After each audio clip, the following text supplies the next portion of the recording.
So scientists at the University of California, Berkeley have looked at the cockroach, and most of us when we see a cockroach we either scream or try to step on it. They've looked at the cockroach and said, that might be a good robot for disasters, because when you've got a disaster and a building collapse, you can't get into tiny places.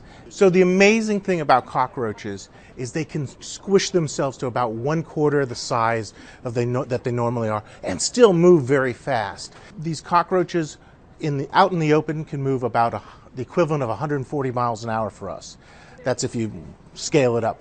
When you squish them down, they could still move the equivalent of 70 miles an hour. That's still pretty fast. So they said, well, let's make a robot that works just like a cockroach. So it's a palm-sized robot, and it can compress 50%, not 1/4 like a cockroach.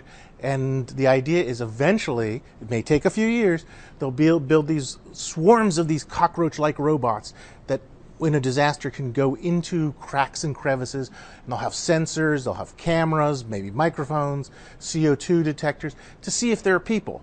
And the other thing they could find out is how stable the ground is for the people to go in. You don't want to send rescuers into something that's not stable.